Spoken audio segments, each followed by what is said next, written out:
गुरुदेव, अपवित्र अवस्था में शरणागति मंत्र मानसिक जप कर सकते हैं? हाँ जी, कर सकते हैं। अपवित्र अवस्था तात्पर्य मासिक धर्म में, शौच में नहीं। अगर आप लेटरिन गए हैं तो आपको पवित्र होना है, उस समय नाम जप करो राधा वल्लभ श्री हरिवंश। कपड़े पवित्र, शरीर पवित्र, तब। अब जैसे मासिक धर्म में माताएं महीने कई दिन का ये होता है तो पवित्र कपड़े आदि पहने हुए अंदर ही अंदर जप सकती। बाहर कोई माला से या ठाकुर सेवा आदि के लिए 3 दिन तो निषेध ही रहता है। तो अगर आपका तात्पर्य मासिक धर्म से है तो कर सकते हैं, अगर आपका तात्पर्य लेटरिन आदि की अपवित्रता से है तो नहीं कर सकते। उस समय नाम जप करो, 15-20 मिनट नाम जप करते हुए अपना जो दिनचर्या में शौच आदि की पवित्रता है उतने ही वस्त्र पहनो जितने धो सकते हो। बाथरूम में तो ऐसी व्यवस्थाएं होती है कि पर्सनल होता है, आप बंद करके वैसे फिर पवित्र होके फिर वस्त्र धारण करो, बाहर आ जाओ, फिर मंत्र जप करो, ऐसा। उमा जी। जय श्री राधा वल्लभ श्री हरिवंश। महाराज जी, जब वृंदावन में लगन लगी तो तब से राधा रमन जी की छवि मन में बस गई।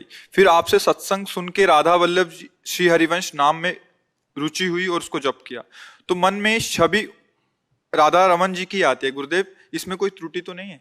वही राधा रमन है, वही बाके बिहारी लाल हैं, वही राधा वल्लभ जी हैं, कोई दूसरा थोड़ी है। चाहे राधा रमन जी का ध्यान करो, चाहे बांके बिहारी का, चाहे राधा वल्लभ जी का, जुगल सरकार ही है वृंदावन में। श्यामा श्याम की सिवा तो और कोई है नहीं, उनका निज महल है, इसी भाव से उसमें कोई त्रुटि नहीं। राधा रमन जी साक्षात प्रिया प्रीतम है, बांके बिहारी जी साक्षात प्रिया प्रीतम है, राधा वल्लभ जी साक्षात प्रिया प्रीतम है, कोई और नहीं है। मोनिका जी लुधियाना से। गुरुदेव, आपके चरणों में कोटि कोटि प्रणाम। गुरुदेव, काफी समय से राधा नाम जप कर रहे हैं, जो श्रद्धा भाव अनुभूति आनंद उसमें आता है वो शरणागति मंत्र में अभी नहीं मिल पा रहा, इसलिए मन में अपराध बोध महसूस होता है, कृपया मार्गदर्शन करें। कोई अपराध नहीं, कुछ समय मंत्र जप लो और हर समय राधा राधा जपो, एक ही बात है, कोई अपराध की बात नहीं है। प्रभु का नाम जपते जपते जब हृदय पवित्र हो जाएगा तो अहंकार नष्ट होते ही प्रभु की शरणागति हो जाएगी, मंत्र स्वरूप हो जाएगा। अहम प्रभु के चरणों में समर्पित हुआ, मैं मोर तोर तय सब खत्म हो जाएगा। जहां शरणागति हुई तहां प्रेम मार्ग प्रशस्त हो जाता है। तो अभी देह भाव है, अभी विषयों में सुख बुद्धि है, परिवार में ममता है, तो अभी हमारा कोई हृदय पवित्र थोड़ी हो गया है। पर बड़ी कृपा है कि राधा नाम में आपकी प्रीति है, सब कुछ इसी से हो जाएगा। कुछ क्षण, कुछ मिनट, घंटे जो आपका मन लगे, शरणागत मंत्र जप लो और हर समय राधा राधा राधा राधा। ओम साहू जी अयोध्या से। श्री हरिवंश महाराज जी। महाराज जी, आपने बाजार की वस्तुओं पाने के लिए साधक को निषेध किया था, हम भी प्रयास करते हैं कि उसका अनुसरण करें, पर परिवार के लोग बाजार की वस्तुओं श्री जी को भोग लगाते हैं और उनको पाने के लिए बोलते हैं, पर मैं पाने से मना कर देता हूं, तो महाराज जी क्या प्रसाद का अपमान तो नहीं हुआ? इतना प्रसाद, अगर पूरा प्रवचन सुनोगे तो कभी आपको प्रश्न ही नहीं उठेगा। हमने कहा भगवत समर्पित प्रसाद के किनका को लेकर बाजार की वस्तु नहीं पानी। अगर बाजार की जलेबी ला करके माना घर के ठाकुर को भोग लगा, इतना प्रसाद ले लेते हैं, 10 फिर हाथ जोड़ देते हैं, प्रसाद भी हो गया और हमारी बात बन गई, अपराध नहीं बना। क्योंकि बाजार की वस्तु इसलिए साधकों को, देखो इन्होंने जीवन अर्पित किया है, खास तौर से भगवत प्राप्ति के उपासकों को मना किया है। गृहस्थों के लिए हमने ऐसा कुछ आदेश नहीं किया, क्योंकि उनका व्यापार है, नौकरी है, जाना आना है बहुत। पर जो हमारे पास सैकड़ों विरक्त बच्चे बच्चियां रह रही हैं, इनको सुव्यवस्थित प्रभु तक पहुंचा सके, इसके लिए हर वो छेद बंद कर देते हैं जिससे माया का आक्रमण न हो। खास तौर लक्ष्य इन्हीं बैरागी उपासकों का था, गृहस्थों का नहीं था। अगर स्वीकार करो तो उसमें आपका मंगल है, पर हम इसलिए आदेश नहीं कर सकते।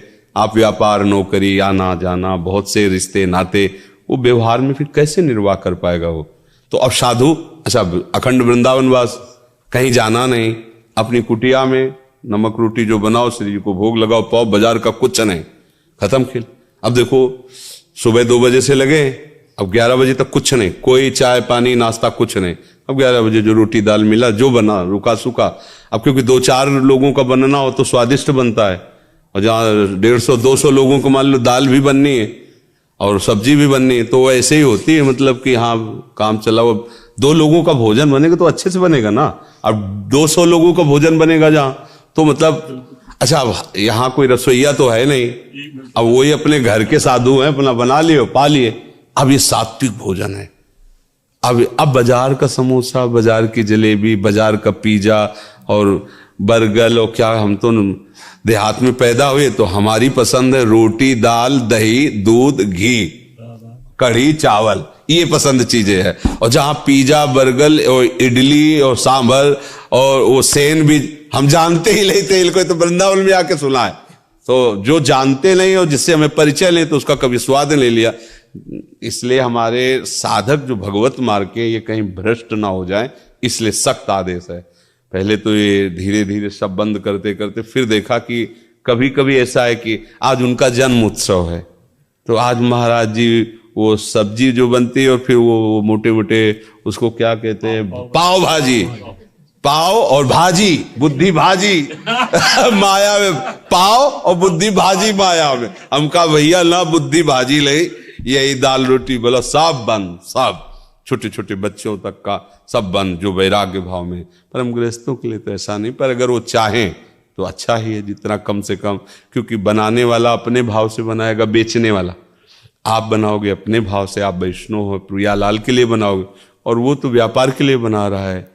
अब वो नहाए कि नहीं नहाए, लघु शंका करके आया है, कुल्ला किया कि नहीं, हाथ धोया है कि नहीं, क्या उसका क्या जीवन है, हम उसके विषय में क्या जाने। अच्छा बेचने वाला तो सामने फ्रेश बैठा है, बनाने वाला कब बना रहा है कैसे बना रहा है, वहां तो फ्रेश माल आएगा शीशा में चमकता नजर आएगा, पर उसका निर्माण किस विधान से हुआ है, तो इसलिए मना किया था। समझ में आया?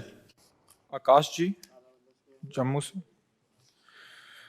महाराज जी आपने अपने एक सत्संग में बोला था कि बुद्धि का चलना बंद करना पड़ेगा। महाराज जी हमारी बुद्धि बहुत चलती है, महाराज जी कैसे बंद होगी चलना? तो हम कहते कि चलो बुद्धि का चलना इधर बंद करो, इधर चलाओ, शास्त्रों के स्वाध्याय में लगाओ, खूब से विचार में लगाओ, अच्छे काम में लगाओ। ताकत है तो दूसरों को मारने के काम में क्यों लगाओ, दूसरों को बचाने के काम में लगाओ। धन है तो व्यभिचार में, वैश्यागमन में, मदिरापान में, जुआ खेलने में, हिंसा कराने में क्यों खर्चा करो, गौ सेवा में लगाओ, अस्पताल बनवाओ, गरीबों को फ्री दवा करवाओ। ऐसे ही तुम्हारी बुद्धि बहुत चलती है तो दूसरों के दुख की बात मत सोचो, दूसरों के प्रति गंदे व्यवहार की बात मत सोचो, सबका सम्मान करने की सोचो, सबका प्रिय करने की सोचो, और खूब शास्त्रों में विचार करो। ये थक जाएगी, गिर जाएगी, इतने शास्त्र है कि विचार करते करते सर दर्द होने लगेगा, अपने आप ठीक हो जाएगी। कितना दौड़ोगे, तो इधर मत दौड़ाओ, इधर तो रोकना पड़ेगा। इधर दौड़ाओ, कितना दौड़ाओगे? अब ये दौड़ती तो इधर ही है, गुरु ने जो कहा, शास्त्र ने कहा, उसके विपरीत दौड़ती है, तो विपरीत क्यों ले जाओ? तुम ही तो उसके रथी हो, तुम ढील दोगे तो सारथी पहुंचा देगा जहां कहोगे, बिना तुम्हारी अनुमति के वो नहीं जाएगी। अगर तुमने रोक दिया बुद्धि को कि नहीं ऐसा निश्चय नहीं, वो नहीं करेगी। आप बार बार उसको रोकिए। अब शराब के नशे में है, फिर आप रोकोगे थोड़ी देर तो कहेगा हाँ, फिर वो गलत रास्ते में ले जाएगा। पहले उसका शराब का नशा उतारो।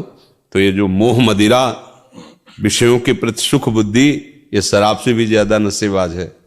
वो जन्म जन्मांतर हमारा बिगाड़ती चली जा रही यही बुद्धि। इसमें सुख है, इसमें सुख है, इसको भोगो, चाहे अधर्म से ही सही पर भोगो, इसको स्वीकार करो, छीनो, चाहे इसे मारना पड़े। यही तो शिक्षा दे रही बुद्धि। इसलिए नाश की तरफ, पतन की तरफ जा रहा है। अगर बुद्धि भगवान में लग जाए, सुंदर उनकी लीलाओं का चिंतन, उनके नाम का चिंतन, तो भगवान ही पूरे विश्व को चला रहे हैं। आपका भरण पोषण भी बहुत बढ़िया होगा और आपका परलोक भी बढ़िया बन जाएगा। तो बुद्धि चले तो भगवान की तरफ चले, संसार की तरफ क्यों चले? और संसार की तरफ चले तो सबका मंगल सोचे, अमंगल क्यों सोचे? अगर आप सुखी होना चाहते हो, दूसरों को दुख देना चाहते हो, तो कभी सुखी नहीं हो सकते।